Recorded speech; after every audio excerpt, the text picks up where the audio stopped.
So fan on Twitter says our back line is actually the best in the league. Bodies on the line, height, attacking fullbacks, and we've got the best keeper in the league. And of course at Pompey we saw Maxi as well. We'll talk about that game and of course the loss to Millwall. Welcome back to Where Potters Walk. Hope you are well. 20 minutes of Stoke City chat, including this week on the October Player of the Month. Who should get that? What's the worst ever time we've seen Stoke City play? What's the worst horror show we've seen? And we're doing our A to Z continuation of Stoke City. Who gets in for the letter D? We've got our panel back with us, Carl, Adam and Liam, all fresh back from Fratton Park. Funny old week for Stoke. This, don't win in London, look abject, and then go to Pompey where nobody wins and pick up all 3 points. Typical Stoke City, eh? Welcome back, Carl. Summarise the week for us, if you can. Pretty much as I guessed it. From last week's show, we said predictions for what we're going to do for the next few games. We just can't win in London, can we? I expected that. That was a very Stoke in London performance. Very sloppy, not very well played at all. And then we go to Portsmouth. Very scrappy game. It wasn't the prettiest game to watch, but, you know, a win's a win. You'll take that. And I'm happy with the 3 points there. So, yeah, when you look at it, you know, the last 3 fixtures, you've had Wrexham, Millwall and Portsmouth for come out to 6 out of 9. It's a good week. Good week for Stoke. Your top scorer from last year, own goal, Liam, is back. Is heading back into the shots. What did he get wrong on Tuesday night against Millwall for you? Then why did that not work? We've got a starting 11 that is vastly different than when he makes wholesale changes. I mean, for me, the difference between Creswell and Bocat on the left-hand side is absolutely stark. It's massive. And then the midfield as well. And Balmer comes in for a bit of stick for missing chances, but we do look better with him than Bozanic up front. Offers a bit more. Cisse is nowhere near Manov's level from what we've seen so far. I know Manov's frustrating, but like I said, everything dangerous goes through him and Thomas. So there's a vast start between the starting 11 and the lads that come in at the minute. Yeah, and following that, of course, you went on to go to Portsmouth, Adam, as Ryan says here, great win. Every time Stoke have lost this season, we've gone on to respond quite well. Big sign of improvement for me as well. Yeah, and they've got this bounce back ability, Adam, which we haven't seen from Stoke before. Yeah, I think there's a lot to be frustrated, but at the same time, as the guys have just said there, you can't grumble at 6 points out of 9, but we're not playing well. And I was thinking back earlier today, I don't think we've played particularly well since we played Birmingham at home, which was like 6 or 7 games ago now, but we seem to be scrapping results and winning these, especially these 3 games. We haven't played well at all. Not many chances in any of the 3 games. I mean, Millwall was appalling, to be fair. Lots of changes, but yeah, 6 out of 9. So yeah, whilst we can be frustrated at the manner of the play, Robbins is doing something right and getting them points. So long may it continue. Yeah, can't knock it, Carl. Kieran says 6 from 9 in the week. Millwall meltdown over, but we've not scored 2 since August. That's a bit of a concern for us. Yeah, is it concerning for you? Yeah, the front line looks very poor. Mubama, as Liam said, we look better for him rather than Bosniak. He's a workhorse. He'll run. But in front of goal, it's not just the strikers. It's decision making again in the final third. I mean, Manouf, he's probably one of our best creative players. In front of goal, he's so frustrating. I mean, there was a chance yesterday. He was on the edge of the box. You know he's going cutting on his left. He should have just squared the ball. I think there was another 2 in the box. I'm not saying they scored, but they got in a better position than he decided to shoot it, have a shot, and then on the other turn of events, he'll get in a position where you want him to shoot and he will pass it. It's just probably a bit of youth in the side. It is a young side, so it's a bit of inexperience, but try and get that final third clicking and firing is massive, and I think we desperately need a striker who can score, such as Tom Cannon. a sort of calibre, we need one of them in January. A season ago, Liam, you beat Coventry at home, I think 2-0, and we were talking about, this is going to be the season. Then you went on and sacked Schumacher, and it all fell apart. But we're a quarter of the way through the season now, and you are still there. Yeah, I think through all the bad times we've had as Stoke fans, whilst I've been doing this pod with you, Mark, I think we've discussed a lot of time that in this league, you have to be well drilled and you have to be competitive, and that'll get you a long way in this league. And we are both under Robbins, we are well drilled and we are competitive. Now, it's fine margins in games, and if you ask me to be realistic, I don't think it'll last. Winning 1-0, scoring off crosses from Sorga Thomas where it's pinging in everywhere. But you've got to give yourself a chance, which is what we're doing at the minute. Like Carl said, though, we've got to try and figure out some play up front.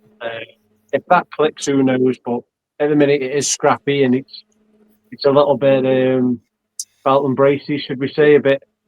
It's a little bit Tony Pulis, to be honest with you. It's a little bit Very. but it's working, and I don't mind watching it while it's working. Okay. Let's talk about some players then, shall we? First of all, let's talk about this fella, Adam. Yeah, I mean, most Jules won. I mean, wasn't hard against a pretty inept Pompey side. It's been fun to come out with this stat, but yeah, I mean, how impressed were you with your new right back, Adam? Well, new right back, but he had to play there. Yeah, I think there was some confusion, wasn't there, during the week? I think the manager said he'd played there before, and that's why I'd put him in there. And then I think when our own team asked him yesterday, he said he'd never played there before. But you can only play what you're up against. I thought he did all right in the game. He made his debut against that Bradford Cup game where I thought he was woeful, if I'm being honest. But that was his first game. He'd had his injury, so he was getting up to speed. But no, you can't fault him for yesterday's effort. And I suppose the good thing about us not scoring many goals is no matter what happens with this back line, we're just not conceding goals, are we? We've Maxi, Lowell, Wilmot, you chuck them all in there, Phillips, Bocat, Creswell. We've had numerous iterations of that defence now, and it remains solid. So, yeah. Love it. We spoke about this guy last week, Carl, but 150 now league appearances for Ben Wilmot. Let's put some more credit on his name for me. How did he do? Fantastic again. Like I say, in terms of seasons for Stoke, it's his best season by a country mile. I've often criticised him. He's still very young, I get that, but with the price tag he come with, he's been poor, but as the defence as a whole for the last however many seasons has been very poor. He's having a standout season, and I think that's why the back line's working so well. And like Adam's just said, what we've got at the minute is when a player gets injured, we've got a backup, and the backup's good. We had Bosun Lowell, he's gone out, and then Maxi's come in, and every player that we're putting in that defensive line at the minute is looking very good, and Wilmot's obviously the captain and he's leading that back line. I think he's doing brilliant at it, and I can't put enough praise on him at the minute, and long may it continue. Brilliant, yeah. It's good to be speaking so positively about Stoke every single week. Let's see if that's going to continue though, Liam. Adam says, what a run of fixtures coming up for Stoke. Bristol City, Coventry, Leicester, Charlton and Hull. I think by December we are really going to have an idea how sustainable our position is going to be and if we are in this for the long term or not. It's a big November coming up. Do you agree? Yeah, I was looking at the league table yesterday after the game, and I think we might be going under the bracket of being a bit of a flat track bully because everybody we beat currently is in the bottom half of the table. The two teams we've lost against in QPR and Millwall are in the top half. So this next run of fixtures is going to be interesting because all of them are in the top half. I'm probably going to go uphill. Bristol City, for me, look like one of the strongest teams in the league. Pretty consistently, I would say. I know they don't go and blow teams away and they're not right up there constantly. They're a well-drilled team with some decent players. So it's going to be hard, like I say. I know it's a bit of a... I don't know what the word... They are the bottom half of the league, but teams like Southampton who we've beaten, there's good teams in there. but they are where they are at the minute. Whereas as soon as we face anybody who's currently sitting in the top half, we've flattered to defeat. Yeah, okay. We shall, of course, be reviewing every single one of those games here on Where Potters Walk. If you've only just come across the channel, then we'd be very grateful if you could do us a little favour before you go and hit that subscribe button. We're trying to grow this up to 250 subscribers. It'd be massive if you can help us get there. Right, Adam, October is now over. We'll be into November by the time we play Bristol City, so we're looking for your October Player of the Month, if that's okay. Who gets it for you? I think it's got to be the man that we've just talked about, Wilmot. I think he's been the mainstay of that defence. Numerous partners in each of those games. Clean sheet score.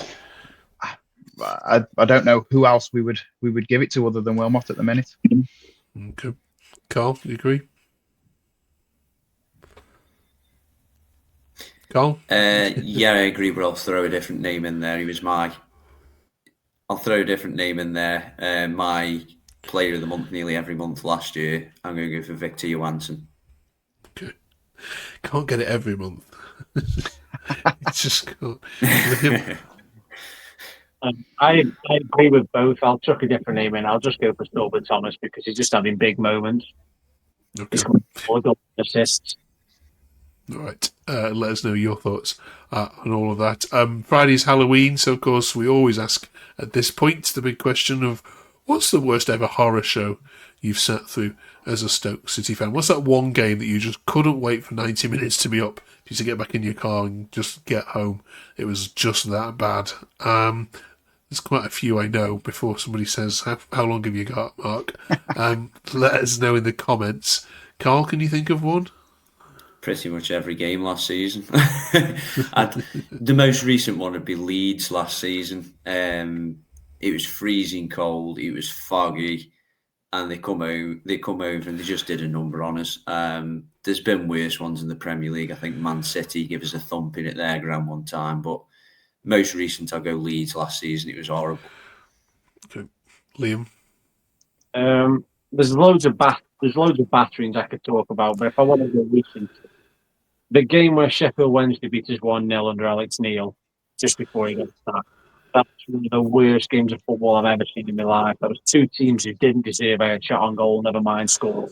We somehow managed it. Absolutely horrendous. Good thing come out of it with Neil going, but I'll go that one. Okay. Adam?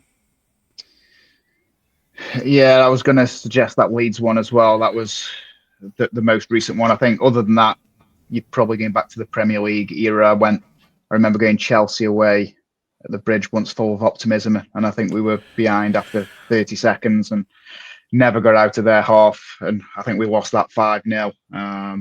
Man City went there, got thumped. I think there was a thumping to Liverpool as well along the way where we lost 5 or 6-0. So there is a few of them, but I think if you're looking most recently, that Leeds one would be hard to find. We're lucky we didn't lose that double digits after half an hour. Okay.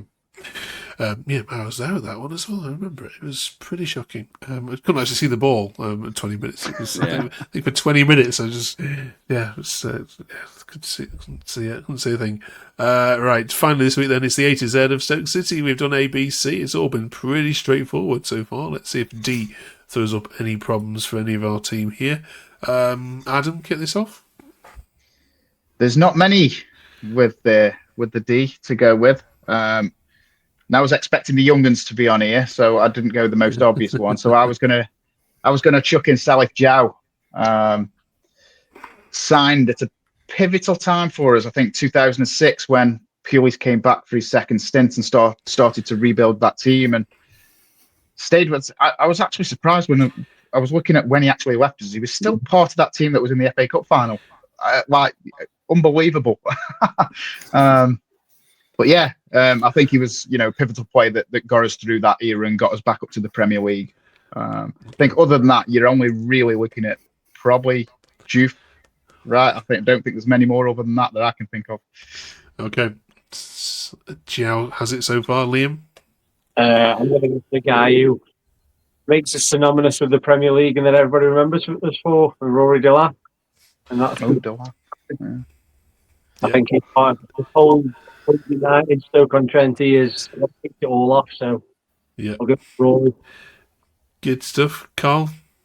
They're both off and pinch, man. I was going to go Delap or Diouf, so I'll throw something different in there. Stoke related, not a player, but there's no Stoke without Delilah, is there? So I'll put D for Delilah. I'll have that one. Okay. Ooh, what should we have? I mean, Delap is synonymous with Stoke, isn't he? So Yeah. but then Delilah, tricky one. I think we'll go with Delap. I think on that one. Brilliant, good shouts then. Plain sailing so far. It gets tougher next week for them though because they're on the letter E. Let's see what they come up with before that.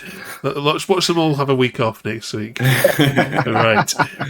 We'll see you after the Bristol City game. Thank you very much for watching. Do drop us a subscribe as well. We want to grow this to one of the largest Stoke City podcasts there are across the internet. Thank you, and we'll see you in 7 days' time.